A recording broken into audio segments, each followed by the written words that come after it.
I have got zero energy for this right now. Zero energy. Turns out, it was only Wolves.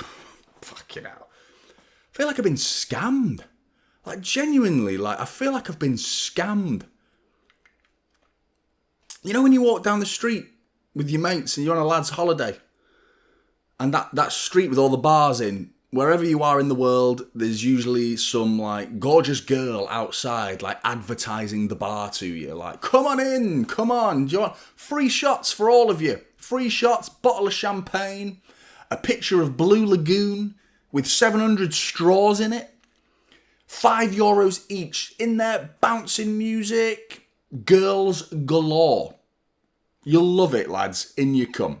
Then you get in. You lose a trainer on your way in because the floor's that sticky. The adhesive floor has just stolen a trainer off you. You get in there, full price drinks. There's no girls to be seen anywhere other than a 25-stone cleaning lady called Mavis who's cleaning the bogs. And you just feel like, what a waste of time. What a waste of time. And outside, that girl outside was called Wolves. Shit.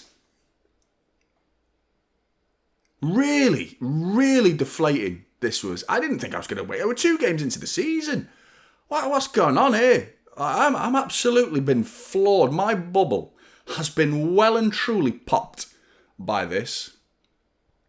I'm here to face the music. That's literally why I'm here, to face the music, because I promised you I'm not going to run away when we have a shit result. But I went into this full of confidence, as did 99% of the City fans I came across, the City fans that I read, some that I watch. It's just, we were all buzzing. We saw the lineup and we were like, yes, mate, Pep's going for it. He's going for it. And now everyone's like, Pep's got it wrong. Pep got it wrong. It's like, we were all loving it. We all loved the lineup. Don't pretend you didn't. You're scamming everyone else pretending that you didn't. We're all scamming. Everyone's scamming. That's the world we live in, innit, mate? Scamming. There was nothing scamming about Spurs' performance, though, because I think they well and truly deserve to beat us. Well and truly. Here's some of the stats. Same as last season, really. Quite even in most departments, really. We outshone in the XG. We should have scored, as you can see. As usual, we dominated the ball. Surprisingly so. It didn't feel like that. There was a spell in the second half where it felt like 15 minutes where we didn't get a sniff. You know, and that was the most disappointing thing about the whole game, is you're 2-0 down. I think the first half, I wasn't that bothered. And I think most City fans were, and even rival fans, I saw it, I heard it, and I read it. They were all saying, oh, here we go, City will come back, Spursy. Clean sheet in the second half from a Spursiness. Shit! You know, if you can't even defeat Spursy, or is that just it? Is this just a one-off? And next week we're going to beat Brighton. We're going to go on an international break, 0 injuries. We'll go into the Manchester derby. We'll beat the piss out of them. And we'll go on a winning streak. Is that what's going to happen next? Who the fuck knows with this Manchester City side? And that's the point. Really, that's the point. Where's the trust? As a fan base, it's like so difficult to pick a lane. Because you can't just say it's only Wolves and then say, if that was your mindset following the result, you can't say it was only Wolves and then back it up the following week saying, we've lost to Spurs, therefore we're not going to win the league.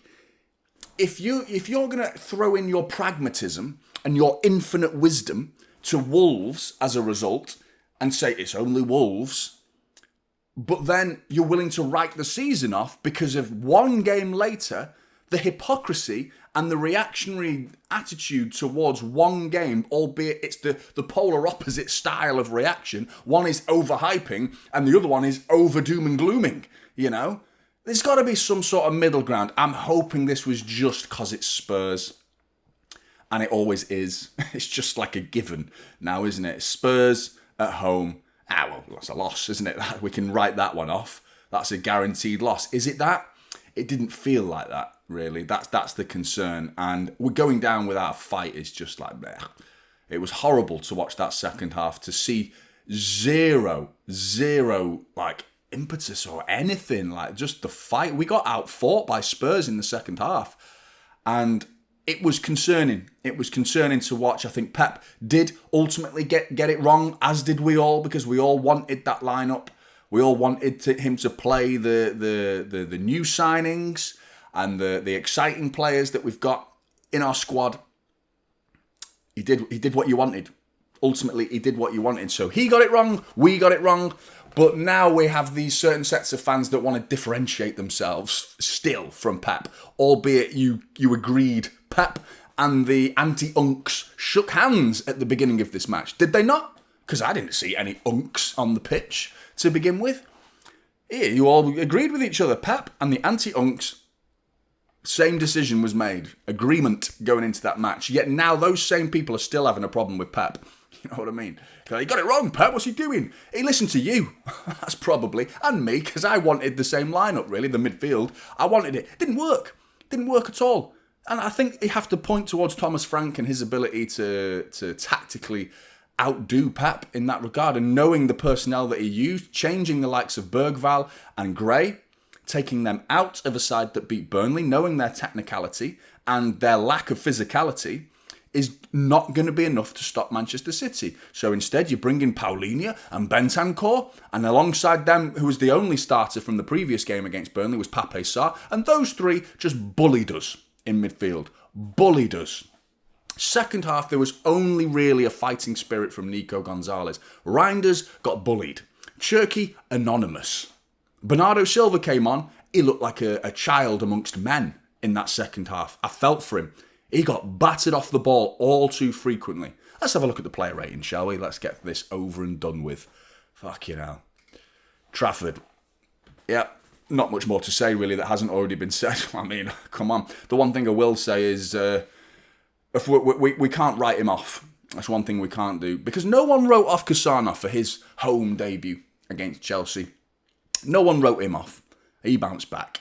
And we're all crying out for him to be in the starting 11 now, aren't we? Trafford makes a mistake, home debut. Let's hope he bounces back. Diaz, poor. Really, really poor. And his numbers aren't terrible, in all honesty. One vital aerial duel, but I really, really was disappointed in his performance yesterday. And it's the fact that it was backed up from the Wolves performance, because I thought it was poor against Wolves as well. Silly passes. All too often, silly passes. And we want that leadership quality, but I didn't get any sense of leadership from him in that back line. I thought he settled down in the second half against Wolves, but this was a 90-minute display of bang average quality, really. It's just a very, very disappointing performance from Ruben Diaz, and concerning. Ryan Aït-Nouri comes off after 23 minutes. Not much to say, really. I mean, you feel a bit cursed at this point, don't you, knowing the fact that this guy barely picks up any injuries. The last time he was injured, I think, was like 2 years ago. And he's 2 games into his Premier League career at Manchester City, and he's limping off the pitch. Of course he is. Of course he is, mate. Of course he is. Gutted. Nathan Ake came on, and he offered something slightly. He got that shot away. That was, I think it was Van de Ven who blocked that shot. Could have been a different story had that. Took his shot a bit quicker, in all honesty. But yeah, did okay. The chance came down. He fell for the bait for that first goal, to be honest, chasing Kudus out of his position, leaving the gap behind him. I think there was other areas following that could have been dealt with better. Ruben Diaz winning his aerial duel, for example, would have been ideal to help in that situation. But once that Nathan Ake comes out of his position, we were in trouble, and the defence had to shift over one by one, 1-0 Spurs. Rico Lewis, I thought he got off to a good start. I thought attitude looked really good, throwing himself about, getting stuck in. I thought he was throwing him. That's the key to what a lot of his criticism has stemmed from, his physicality and lack of it. I thought he was really flying into those tackles yesterday in the first half. But in the second half, I just don't remember realising he was even on the pitch in the second half. I felt like he had no impact whatsoever in the second half, as the rest of the team, in all honesty, throughout that second half. Rodri could have scored in the first touch of his return to the Premier League from a Phil Foden corner. Within seconds, he was nearly making it 2-1, and it would have been enough time for us to go and get something out of this game, potentially. As you can see, one shot on target as well. He was a bit sloppy, though. I thought he looked a bit rusty. Looked like he, there was a couple of times he got done for pace, but he's not really ever been known for that, has he? One error that led to a shot towards the end of the game. Very nearly became 3-0. But yeah, 15 minutes. Let's hope he can return to his best after this. Nico Gonzalez giving him man of the match, 75 minutes. Was surprised to see him come off, actually. I thought he was the best City player on the pitch with regards to what he offered. 3 tackles and a clearance. The ground jewels in particular is what I'm talking about. In a match where we got bullied, he didn't lose many of those jewels, as you can see. 5 out of 8 isn't bad going against a very physical Spurs midfield. Yeah, Bernardo Silva, like I said, I've already pretty much given you my opinion on him. Dribbled past 4 times, 6 ground jewels, 0 of them won. So yeah, like I said, he got absolutely bullied in his 37-minute cameo. Tijjani Reinders, flat. But there was a little moment in the first half where I thought he was confident on the ball. He went across James Trafford's 6-yard box with the ball, and it led to a move that we ended up getting a shot away as a result of that. Positive stuff in the first half from him. Attempted to do the right thing. But yeah, it just went on around him in the second half. It was just like, I don't remember thinking he was on the pitch in the second half. Again, kind of anonymous in that second half from Tijjani Reinders. Phil Foden, his numbers, passing accuracy is very loose, actually. But you can see the intention from him. In 16 minutes, he's had 2 shots. One of them's on target. He's got a key pass. He's won his 1 ground jewel that he entered into in 16 minutes. So he came on with purpose, Phil Foden. And he was a bright spot, lovely bit of footwork down low in our own half, but at the touchline in front of probably Thomas Frank, he was stood in front of. Really brilliant footwork, wins a free kick. Well, lots of bright sparks from Phil Foden. The corner, first touch of the game, on Rodri's head, right on the money. I thought it was good. Should be starting the next game. Doku, really poor. Really, really poor. And 37 minutes of very, very wasteful left wing play where there was nothing. He offered nothing. I mean, normally we see Doku try to get 4 or 5 dribbles, even in 40 minutes of football.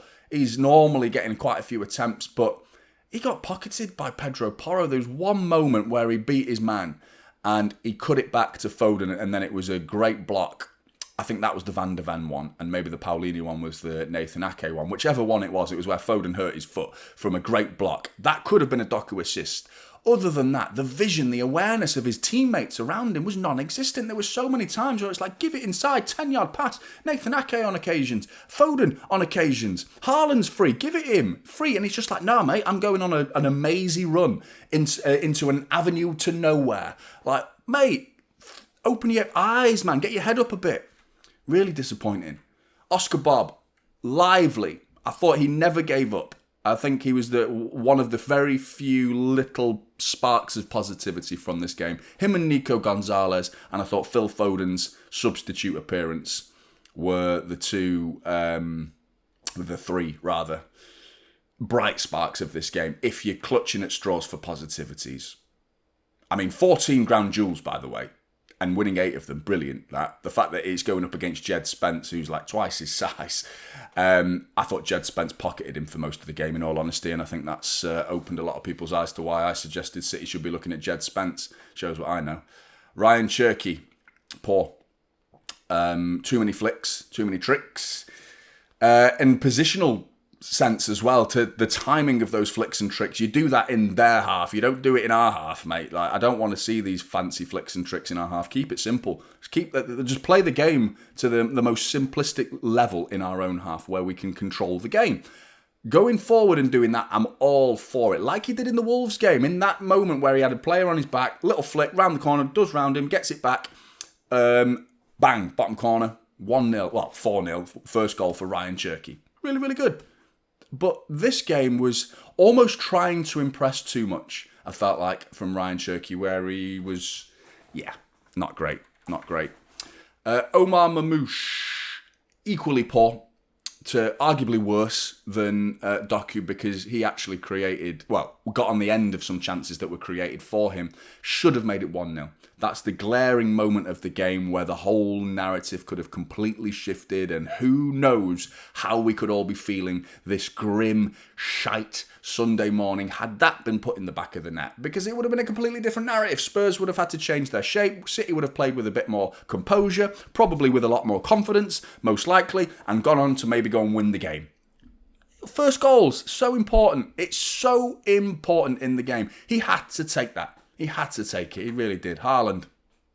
He too missed a big chance, but I'm not going to be blaming him for the momentum of the game because his chance came when we were 2-0 down. He has to sort out his heading though for me because he does often get it so wrong. When it comes in high, he gets underneath it, and sometimes it comes in low and he gets above it. You know, he's got to gauge the trajectory a little bit better, but I still felt like he grabbed the game by the scruff of the neck in that first half at 0-0. He showed purpose. I felt like he was trying to lead the line. He was trying to close down players. He tackled players. He won the ball back. Him and Oscar Bob. He laid it on a plate to Tijani Reinders on the edge of the area. Reinders didn't realise how much space he had. He sends Marmoush through on goal. He's got to bury that Marmoush. Haaland's brilliant play was not rewarded with an assist in that situation. We can rely on him, though, going through the season. I really believe that. And I've accidentally put John Stones at the end of this. So for those of you who think, you've missed John Stones, it's just I accidentally renamed it wrong. So he's appeared now in front of me. John Stones, I've very generously given him a 6, in all honesty, as a part of a defence that was flat. I felt like he didn't do much wrong, in all honesty. I felt like he was a little bit more composed. He won both of his aerial duels. He cleared the ball 7 times. I felt like defensively he was okay. Not much he could have done about either of the goals, in all honesty, but I really am starting to think if Vardiol comes back, I would like to see Vardiol alongside Stones. If he's not ready, maybe give Hassanov a chance, put Stones left centre-back, Hassanov right centre-back, because Ruben Diaz is starting to concern me with his sloppiness and his ability to read the game, in particular his aerial duels. He's not winning his aerial duels, Ruben Diaz, and it's disappointing, really disappointing. It was a disappointing day. Really, I'm gutted. Blues, let me know your thoughts. Like and subscribe to Typical City, and I'll see you in the next one. This is Typical City now, holding up Silver.